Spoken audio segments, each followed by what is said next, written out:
Buen día, soy el Dr. Alfonso Boiso y en esta ocasión, en Noticias en Ciencias número 29, hablaremos de contaminación por microplásticos. ¿Qué son los microplásticos? ¿Cómo afecta esta contaminación ambiental a los ecosistemas marinos? ¿Cómo influye esta contaminación en la especie humana? A menudo escuchamos noticias relacionadas con los microplásticos. Sin embargo, muchas personas continúan sin saber qué son y cómo nos pueden afectar. Es por ello que me gustaría realizar una breve aproximación a esta problemática ambiental que originamos nosotros los humanos. ¿Qué son los microplásticos? Según la FAO, la Organización de las Naciones Unidas para la Alimentación y la Agricultura, los microplásticos son micropartículas y fibras de plástico, que al llegar al océano se degradan en partículas más pequeñas. No tienen un tamaño determinado, aunque se consideran como microplásticos cuando sus partículas tienen un diámetro menor a 5 milímetros. Según expertos sobre la protección del medio marino, el término plástico describe una amplia gama de materiales creados a base de polímeros. Estos polímeros a su vez se mezclan con diferentes aditivos dependiendo de las características finales que deba tener dicho material. La producción mundial de plástico se basa en 5 de ellos, principalmente el polietileno o PE, el polipropileno PP, el policloruro de vinilo PCB, el poliestireno PS o unicel como lo conocemos en algunos países, y el tereftalato de polietileno o PET, muy conocido en todas las botellas de bebidas gaseosas y demás.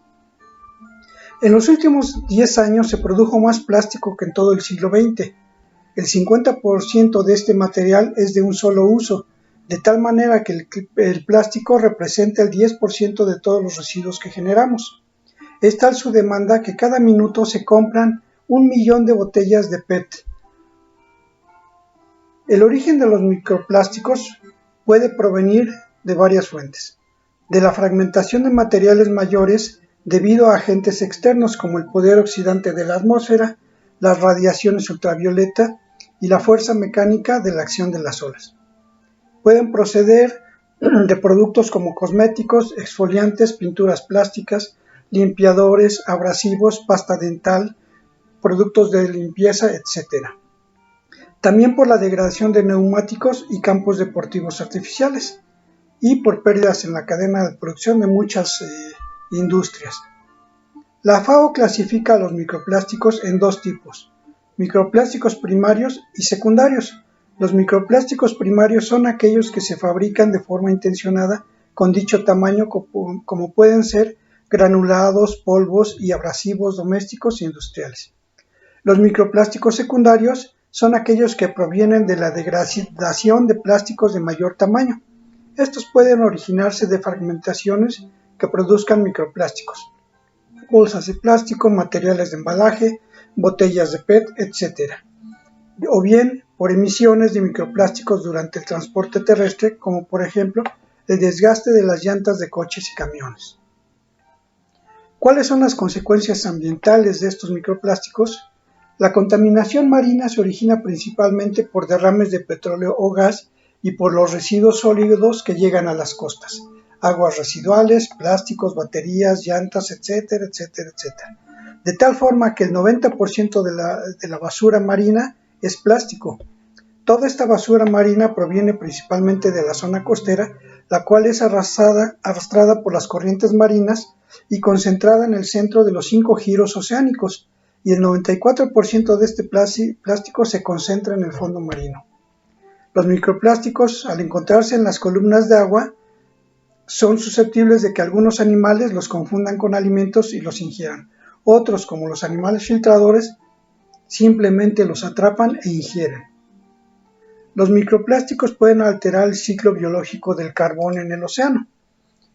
El ciclo es muy sencillo. El CO2 o dióxido de carbono se disuelve en la superficie del océano. El fitoplancton absorbe este CO2 y fija el carbono a través de la fotosíntesis.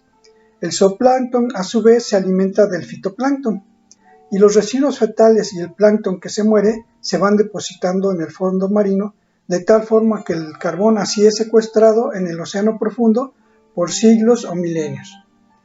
La contaminación por microplásticos puede reducir la habilidad del fitoplancton para fijar el carbono a través de la fotosíntesis y por lo tanto reducir la capacidad del zooplancton para transportar el carbón, afectando su alimentación, supervivencia o capacidad reproductiva. Sabemos que hay más de 220 especies animales que ingieren microplásticos en ambientes acuáticos, tanto como en la superficie marina como en la columna de agua, el bento, los estuarios, las playas y en las instalaciones de acuicultura. De estas 220 especies, más del 55% de estas son de importancia comercial, como por ejemplo mejillones, ostras, almejas, etc.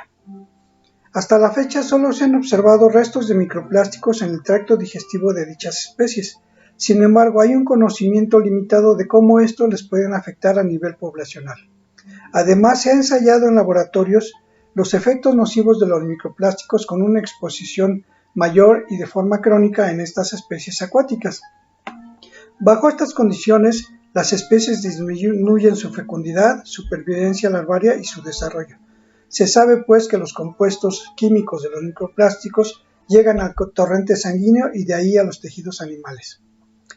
En lo que se refiere a nosotros los humanos, se ha observado que los microplásticos están presentes en diferentes alimentos tan diversos como la cerveza, la miel o la sal de mesa. Un campo especialmente estudiado es el de la presencia de microplásticos en mariscos, puesto que se trata de organismos filtradores. Son estos organismos, junto con especies de pequeños peces, los que en la actualidad preocupan especialmente a la sociedad, puesto que se consumen enteros sin eliminar los intestinos. Cuando se ingieren productos del mar de estas regiones contaminadas, las personas las incorporan a su sistema.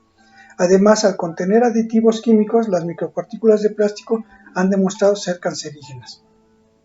Este fenómeno se conoce como bioacumulación, cuando los microplásticos y demás contaminantes acompañantes se acumulan con el paso del tiempo en los tejidos de los organismos y estos, al transportarse a lo largo de la cadena alimenticia, se provoca la biomagnificación de los efectos nocivos de estas micropartículas y sus contaminantes acompañantes.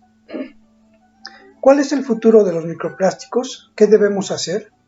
En todo el mundo se están desarrollando estrategias y productos tendientes a reducir el impacto de la contaminación por plásticos.